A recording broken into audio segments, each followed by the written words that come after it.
Hey guys, I am the Comics Kid 2099, and all of this week I will be talking about books that I got at my local library somewhat recently. Some of these books are stories I was interested in before I saw them at my library, and some of them I was never very interested in reading, but for free I'm willing to take a bullet and then do my thoughts on them as a video. So with that being said, today I will be talking about DC's First Wave, written by Brian Azzarello and with art by Phil Noto and Rags Morales. This book collects the Batman Doc Savage one-shot that apparently launched this entire alternate universe, and the 6-issue First Wave miniseries. For those of you who have never heard of First Wave, don't feel bad, this thing basically came and went with little fanfare. I vaguely remember reading a teaser issue that gave bios and notes from Azzarello, but honestly I had forgotten this whole thing even existed until I saw this book at my library. So if you are one of those people who doesn't really know what this thing was about, basically DC Comics wanted to do an alternate universe combining certain DC characters with licensed pulp characters. This story features Doc Savage, the Spirit, the Avenger, some lady called Rima, a new group of Blackhawks, and Batman. The story is as follows. This guy has somehow gotten a whole bunch of scientists to build him a floating city, and he is, by his own admission, going to create a world where war is unwinnable, and thus wars will cease to be fought. At least that's what he says his motivations are. I'll be honest, I had trouble reading this guy, because he's psychotic, and so anything he says really can't be taken at face value. Anyway, he's working with this other guy who we basically know nothing about, and his motivations aren't exactly the same as the crazy dude's, but we don't get to see what his motivations are either, at least not in this book. So this story is all about our heroes separately and slowly together trying to bring down the bad guys and stop their evil plan. I think my biggest issue with this whole book is that Batman is part of this story. Anyone who knows me or has seen some of my videos showing off my collection knows that I love Batman. I have no shame, he's awesome. But stories set during the early years of Batman are a dime a dozen, and Batman is so insanely popular, I'm not really sure what was gained by including him with this group of comparably minor characters. I guess the thought was that people will buy this because it has Batman in it, but that's a pretty weak excuse in my humble, and it kinda shows the lack of faith that DC had in these other characters, if that is why Batman is included here. I get that Batman was created in the same era that a lot of these characters were really popular in, but unlike all of those other characters, Batman has endured and has outlived the era that he was created in. Maybe I'm alone here, but I personally feel that most of these characters should not be taken out of the 1930s and 40s. Doc Savage, the Shadow, the Green Hornet, the Avenger, I think all of these guys belong in that time that they flourished in. There's just a sense of style that comes with that time period that perfectly accentuates these characters that you won't find if you try to do a Doc Savage story set in 2010. Now, I'm sure if anyone here is a fan of these characters, you'll take issue with what I've said here, saying that the Spirit is timeless and has survived his era of creation since he's had a movie or whatever, but honestly, I don't think any of these characters really, air quotes, work in the present day. I'm not saying that we should stop telling stories about them, I'm just saying that if we do get stories about them, I'd really prefer if they are set in the era of World War II and just before. So all of that is to say that I really think this story could have been done without Batman.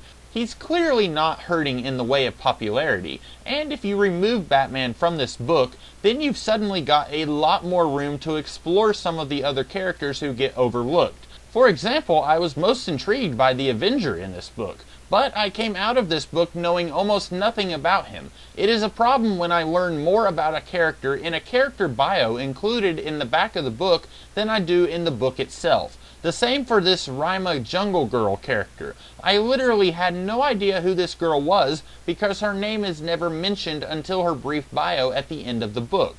I think Azzarello had some interesting ideas for some of these characters and for this world, which you can see much more clearly in the bios at the end of the book. But I think he spent too much time and energy on Batman, which we can see in plenty of other stories that explore his early years, like Year One, Shaman, The Long Halloween, etc. I mentioned that most of these characters work much better if you place them in and around World War II, and that brings me to a kind of bizarre complaint that I have here. I'm not at all sure when this book is even supposed to be set. You've got at least two characters who mention their time in the war, Doc Savage and one of the villains, and the villain is said to have made a large profit during the war, although in the actual story we are told that he is using his father's money that he inherited, so we're definitely getting mixed signals there. But then we also get cell phones at least twice, and the Blackhawks are all entirely new characters, and one of them, again according to the bios at the end of the book, is the great-granddaughter of a guy who fought in World War II. But then we are told in the story that air quotes the war was 5 years earlier. I know that Azzarello is like a fan favorite writer and stuff, but maybe he could figure out just what exactly he is doing here and get it straight, because like most of this book, I cannot figure it out. What else do I not get about this book, you may ask? Well, the villains, really. I mentioned, to the best of my ability, what their evil scheme was when I was summing up this book earlier. But truth be told, it was kind of a mess, and I wasn't even sure if I got it right after just finishing the book less than 30 minutes before I began writing this review. Part of the problem is that we've got so many characters who all have to be pulled into this big scheme, and we need reasons for them to get pulled in, and ultimately, I don't think any of those reasons really hold up. Doc Savage's father dies before the story begins, and for some reason, one of the bad guys poisoned him. We find out the bad guys were, I poo you not, working on something to turn dead bodies into gold. Now sure, characters should be complex and have multiple dimensions and facets to who they are. And on that note, characters can and should have more than one thing going on in their lives at any given time. But I get pretty confused when the bad guys are working on a machine that can create gigantic tidal waves, something that can turn dead bodies into gold, and all of this is apparently leading to turning the world into a land without war. It just doesn't really seem to jive together all that well. The actual reason the gold bodies thing is even in this story is so that Doc Savage has a reason to be involved in the story. The Spirit is a part of this story because his Commissioner Gordon equivalent is apparently just an evil jackwagon who sets him up and then tries to arrest him, and this is how he meets the Blackhawks and Doc Savage. The Avenger is just here because Doc Savage's boys ask for his help, and Batman is here for dollar signs for DC Comics. This lack of any kind of cohesion in this book really makes me think that if DC wanted to launch a parallel universe featuring licensed pulp characters, they should have just given all of these guys their own solo books, let the audiences get acquainted and reacquainted with these characters, and then, when it fits, do your big crossover. Because so much of this just feels clunky and shoehorned, all because we've got so many characters crossing paths here, and not enough time to really explore all of their motivations. And that's really where I come down on this. I did not hate this book. I really enjoyed seeing Doc Savage and the Avenger, and those are some characters I'd like to see handled in a more long-term fashion, maybe at Dynamite Comics, which has been doing some stuff with the Shadow and the Spider somewhat recently. But despite my enjoyment of a few characters here, this story just does not work on a story level, and it certainly does not work as a pilot episode that is meant to make me want to see more of this world. Apparently, after this 6-issue miniseries, there were 2 ongoing series featuring some of these characters, and I just can't be bothered to track those comics down because this thing didn't even do a good enough job of introducing me to this world and some of these characters.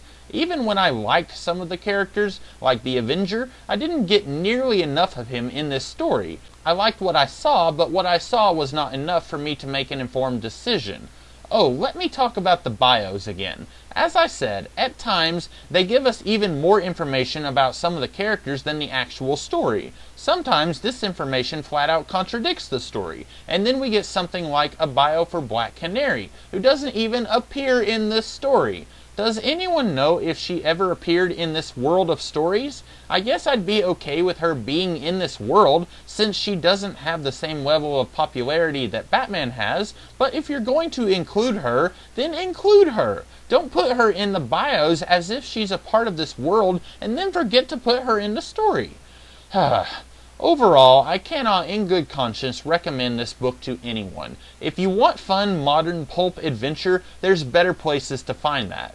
If you want a League of Extraordinary Pulp Heroes team book thing, then there's the Dynamite series Masks, written by Chris Roberson, and King's Watch, written by Jeff Parker. Basically anything in this that is good can be found elsewhere and done better. So that's what I thought about this book. I hope I wasn't too much of a Debbie Downer today. If you did like this review and you found it helpful, I hope you will like, share, comment, and subscribe. And don't forget to come back tomorrow and hear me talk about another book I got at the library during this visit. Until then, I will see you guys later. Have a great day.